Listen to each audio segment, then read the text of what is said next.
laws of nature. Nature has decided long ago that which cannot defend itself shall not be defended. Right? So, in an examination of what is natural to the human condition, a lot of people are under the assumption that we have more control over ourselves via society and all this other fun than what nature has granted us, and that we can go against the laws of nature. We can go against our inherent nature as humans, and somehow we will get through it unscathed. That we should fight tooth and nail against what has naturally occurred over the course of thousands upon thousands of years. Okay.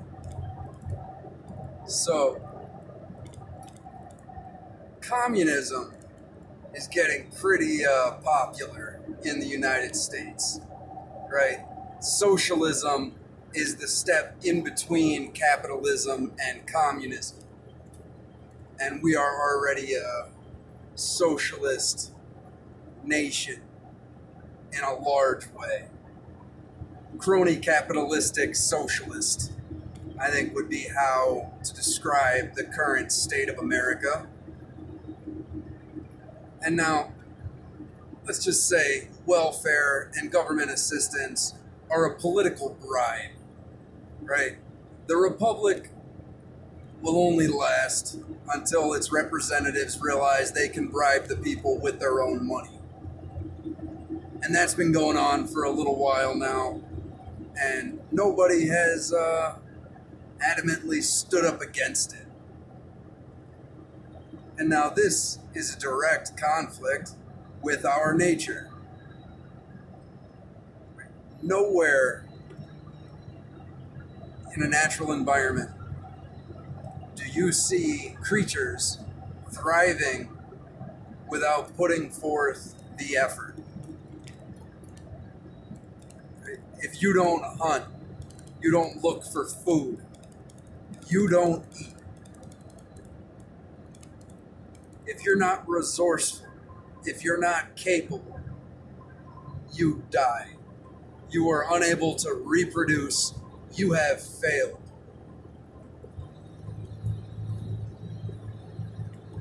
That's really simple. And it's seen all around. But we as humans, we have positive aspects to our nature, such as compassion and love, empathy. And we do not want to see our fellow man suffer. It gets us emotional. And when you are emotional, you are subject to manipulation. Always and forever. The emotional man is an unstable man. So, we need to ruthlessly examine ourselves, not only us, but all of our fellow man. How do we act in groups differently than we do as individuals? We have to take into account that not everybody is equal, right? I'm not saying they don't have equal worth as a human life or whatever, right? Because human rights are a construct as well, right? That's not a law of nature, that is a law of man. And I'm not saying it's not a good law, it's important. Human rights are a mutually agreed upon lie, and it is important. Probably the most important thing about having a healthy society. But if we try to create a society that is in direct conflict with the way that we are, it's destined for failure. We are trying to combat nature, our nature, in every way possible. You look at medications, that are synthetic, inorganic, then patented, and used to take full advantage of people who are ill. You look at the food that we eat. It is very unnatural. The majority of food that is in the grocery stores today did not exist 70 years ago.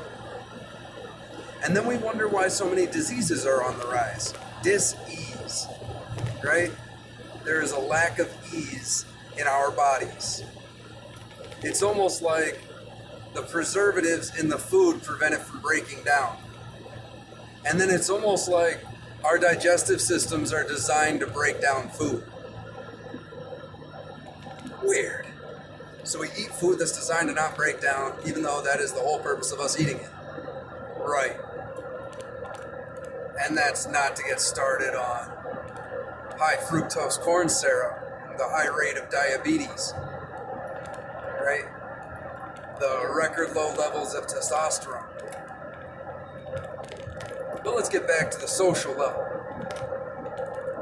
where vast swaths of the population are on one form or another government assistance.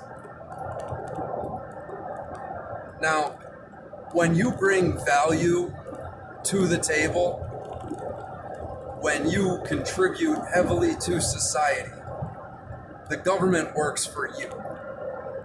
When you have your hand out, now you are a slave to the government. You understand this, right? Them shutting down all of our businesses and putting a grinding halt on all of this was a massive power shift from the people to the government. And now people want to argue that communism has never been truly tried. It's not real communism. Once again, if you are going against the laws of human nature, or nature in general, it will fail every single time. Communism is the ideal government for dictators, for a minute elite that control an entire serf population. You have two classes, elite and serfs. The majority of people will be serfs. So we should all find this really alarming. It should be on your mind continually, not to the point of anxiety and depression and whatever other unhealthy resistance to nature you're having, right? Because usually if you're depressed or you're anxious or if you're, upset in some way, it's because you're not doing something that you are supposed to be doing, or you are doing something that you're not supposed to be doing. And you know this at your very core, and it disturbs you. But instead of changing your actions, there's a synthesized drug for that that's going to send you on a cascade of a whole bunch of other different medications, making you more dependent on the system that wants your inherent power. Right? Simple stuff.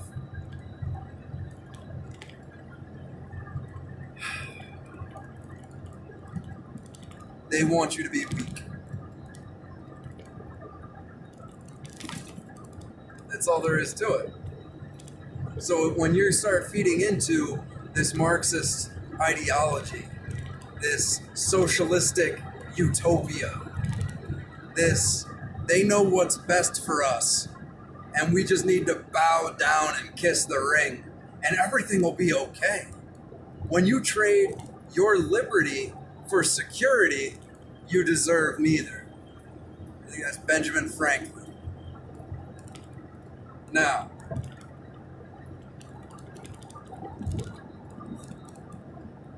why is this becoming so popular? Well, you could argue that the educational system, especially the higher education colleges and all this, are pushing it quite heavily, right? It is in constant discussion. The rich, oh, the rich, Now, there are a lot of wealthy elite scumbags who are part of this whole cabal manipulating the planet in order to enslave it. This is true. This is something that I don't know how it's still even debatable. Like, but okay. That can get lumped into the realm of conspiracy theories.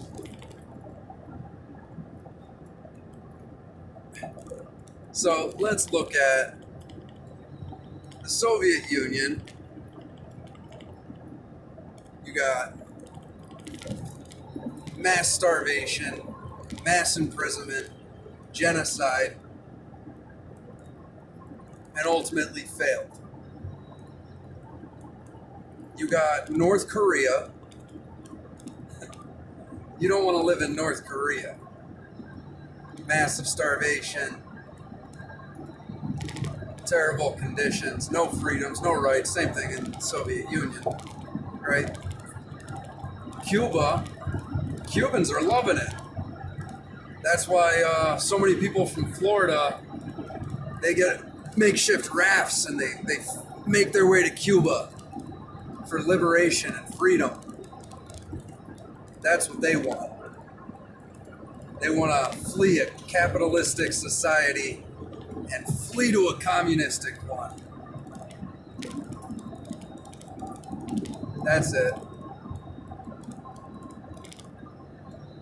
See, in capitalistic societies such as ours, but it's more of a crony capitalistic socialist, whatever we talked about before, but it still reaps the benefits of its previous generations. You see, we're not entitled to what we have right now as Americans. We did not create this.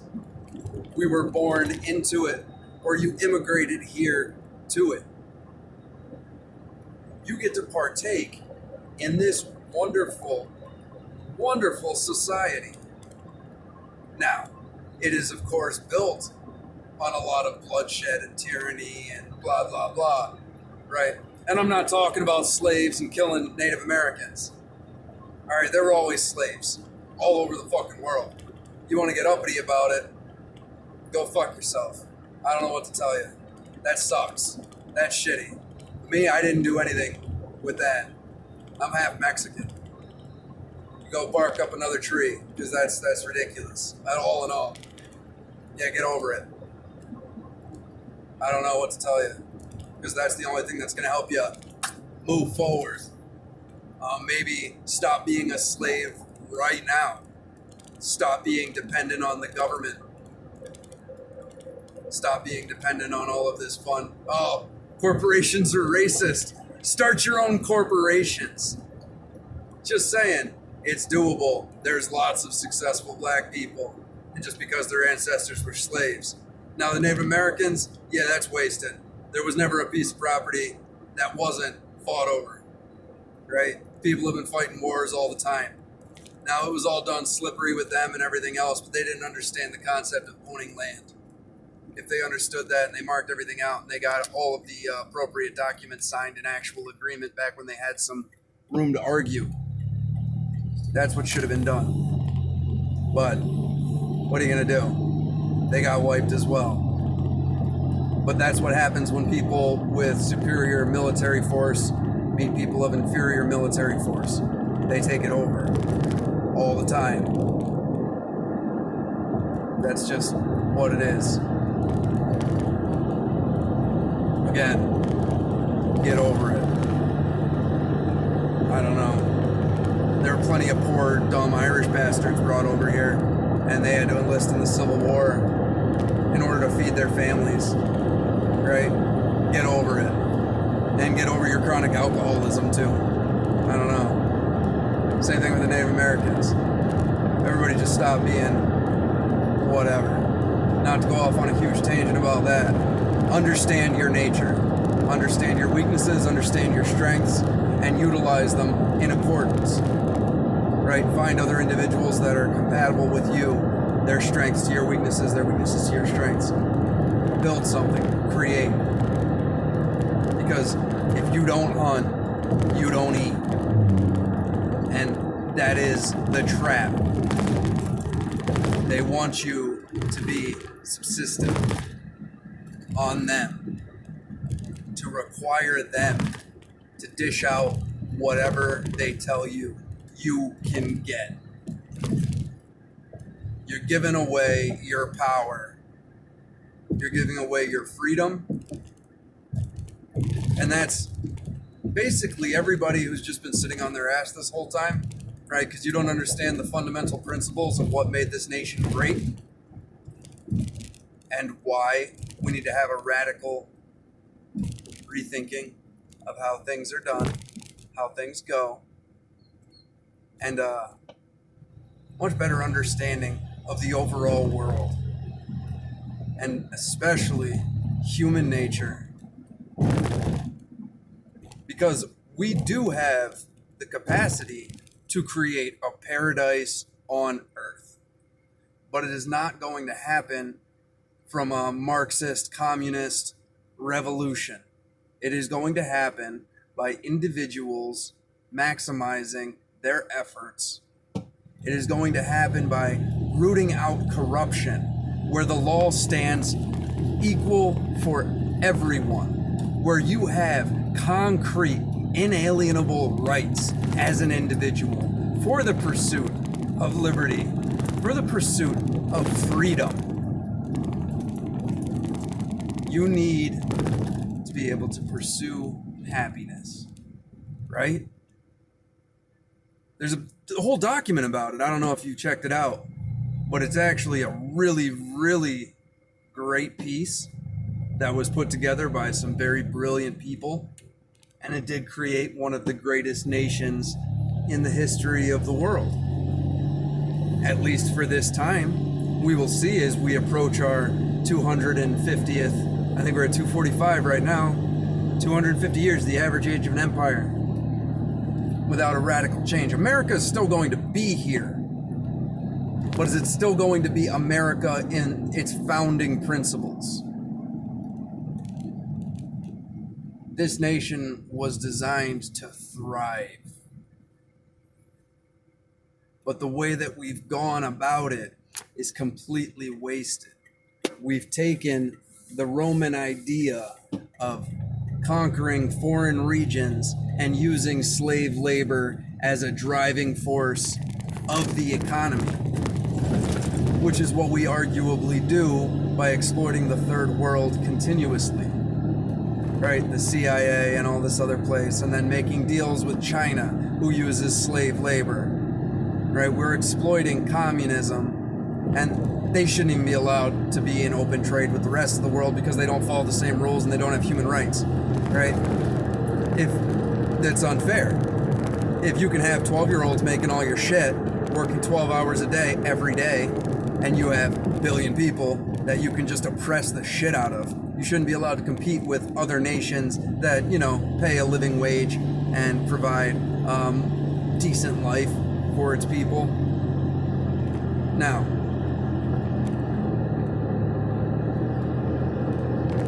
we have the capacity to use renewable resources, right?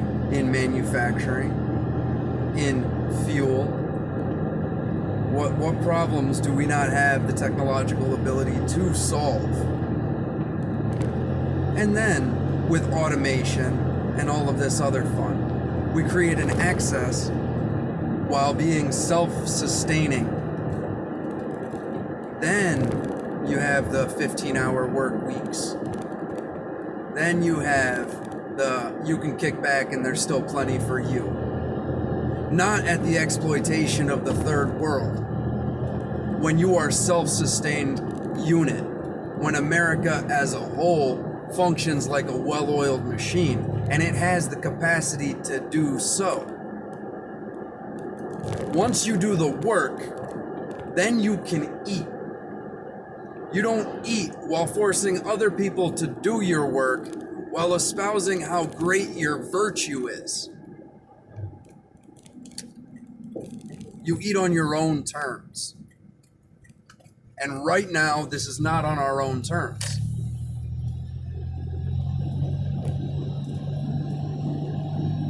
We are surrendering our freedom by allowing these things to happen, by allowing criminals to rule us and corporations to dominate us and exploit not only our private data, but our private property, our rights, and just destroy the dollar.